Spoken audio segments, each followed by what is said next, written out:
À l'image d'un certain Paolo Maldini ou encore Francesco Totti, certains joueurs ont été l'âme d'un seul club, fidèles de leurs plus jeunes années jusqu'au terme de leur carrière. Dans un contexte de marché des transferts où les transactions se font à une, voire des centaines de millions d'euros, voir un joueur fidèle de nos jours demeure un phénomène de plus en plus rare. D'ailleurs, il existe des joueurs pour qui l'amour du maillot est le cadet de leurs soucis et quelques-uns d'entre eux n'ont même pas hésité à s'engager en faveur du club ennemi. Si pour certains, le passage a été sans grande difficulté, comme pour le Brésilien Ronaldo qui a autant brillé au FC Barcelone qu'au Real de Madrid sans pour autant avoir connu de bruit avec les supporters, pour d'autres, l'histoire a été plus houleuse. Voici donc, dans le détail, les plus grands traîtres de l'histoire du football.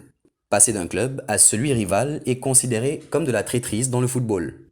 Calmez-vous les gars, ce n'est qu'un jeu après tout.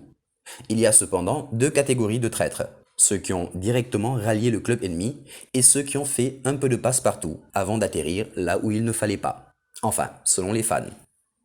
En 10e position, nous avons Cesc Fabregas. S'il a été formé au FC Barcelone, c'est bien sous le maillot d'Arsenal que le Catalan a fait ses débuts professionnels où, pendant 8 saisons, il a été un pilier des Gunners. Mais l'appel de la Catalogne l'a convaincu de tenter sa chance au Barça pendant 3 saisons. Un passage en Catalogne sans souci sous les ordres de Pep Guardiola, mais plus difficile avec Gerardo Martino, ce qui l'aura convaincu de retrouver l'Angleterre et de rejoindre le Chelsea de José Mourinho. L'arrivée d'Antonio Conte a remis en cause son statut, mais il reste un membre important de l'effectif des Blues. 9e de ce classement, Mario Götze. L'unique buteur de la finale de la Coupe du Monde 2014, Mario Götze, a eu une carrière semblable à un ticket d'avion aller-retour Dortmund-Munich-Dortmund. Formé au Borussia Dortmund, Mario Götze a fait ses débuts professionnels en 2009 et restera dans la Ruhr pendant 4 saisons où il a explosé au plus haut niveau, suscitant l'intérêt de grands clubs. Et c'est un des principaux rivaux du Borussia Dortmund qui a convaincu Mario Götze de venir le Bayern de Munich. Après les débuts en fanfare, son passage par la Bavière n'a pas été à la hauteur des attentes et sur la fin, il n'a pas eu la confiance de Pep Guardiola. Il a ensuite décidé de revenir sur ses pas au Borussia Dortmund. 8e place, Andrea Pirlo. Formé à Brescia puis passé par l'Inter de Milan, c'est sous le maillot de l'AC Milan qu'Andrea Pirlo a lancé ce qui sera une grande carrière. De l'Inter au Milan AC, en voilà déjà un défi. 10 ans sous le maillot rossonero ont fait de lui une légende du club. Mais après 401 matchs, 2 titres de champion et 2 Ligues des Champions, il a décidé de changer d'air. C'est au sein donc de la Juventus de Turin qu'Andrea Pirlo a trouvé refuge pour 4 saisons après avoir été libre de tout engagement. Un passage chez la vieille dame qui lui a permis de compléter son palmarès avec 4 titres de champion d'Italie. En 7e position, nous avons Zlatan Ibrahimovic. Le géant suédois a lui aussi porté les couleurs des plus grands clubs d'Italie. Juventus, Inter, Milan AC. Pour l'actuel numéro 21 milanais, son dernier choix de rejoindre les Rossonero a peut-être prouvé que c'est ce club qu'il porte réellement dans son cœur. Chose rare. 6e position, Ronaldo.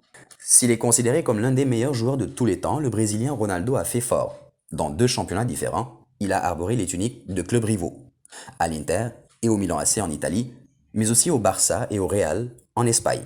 Des passages bien calculés tout de même, ce qui a peut-être fait en sorte qu'il n'a jamais été la cible des supporters, autant en Italie qu'en Espagne. Malin, El Fenomeno.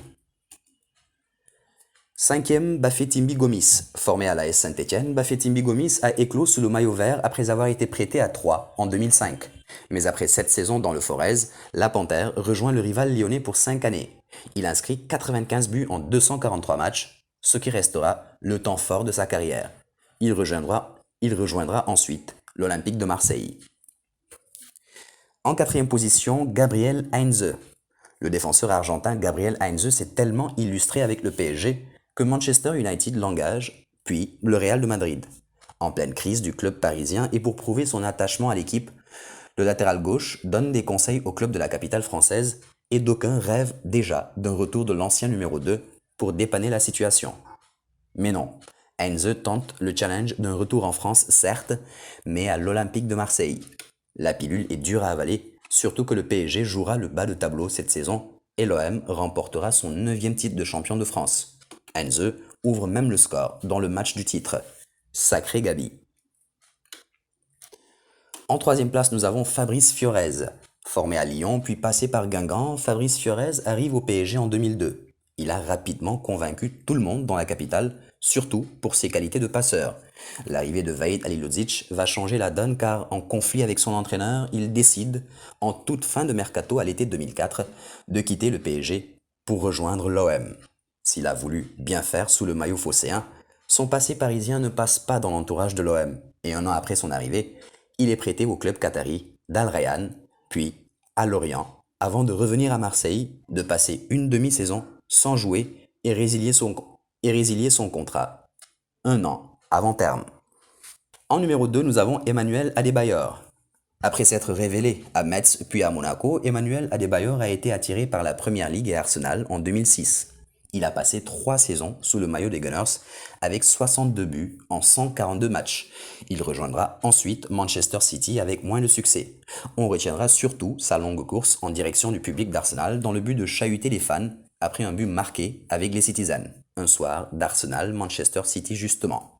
En 2011, Emmanuel Adebayor a été prêté par Manchester City au rival d'Arsenal, Tottenham, qui n'hésitera pas à l'engager définitivement en 2012. Il aura passé 4 saisons chez les Spurs, où l'arrivée d'André Villas-Boas lui aura posé des soucis.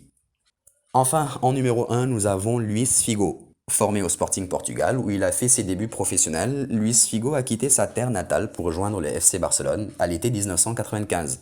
Il passera en Catalogne 5 saisons, où il remportera notamment 2 titres de champion d'Espagne et la Coupe des vainqueurs de coupe en 97. Mais après 5 ans à Barcelone, le Portugais rejoint l'ennemi juré des Blaugrana, le Real de Madrid, pour un transfert estimé à 65 millions d'euros. William Gallas, qui a joué à Chelsea, Arsenal et Tottenham, Atem Ben Arfa, qui a joué à Lyon, Marseille et Paris, Michael Laudrup, qui a été barcelonais et madrilène, ou encore Frédéric Dehu, qui a porté les couleurs du PSG et de l'OM. Il faut dire qu'il fut une période, quitter le PSG pour l'OM devenait chose courante. Et vous, quel joueur considérez-vous comme le plus grand traître de l'histoire du football? Quel transfert dans un club ennemi a été le plus mémorable selon vous? Donnez-nous votre avis en commentaire sans oublier de liker et de partager en masse. Abonnez-vous aussi à la chaîne Afrique Sport pour plus de contenu sportif. À bientôt. Abonnez-vous sur la chaîne Afrique Sport pour de nouveaux contenus exclusifs de vos sportifs préférés. N'oubliez pas également d'activer la petite cloche pour ne rien rater.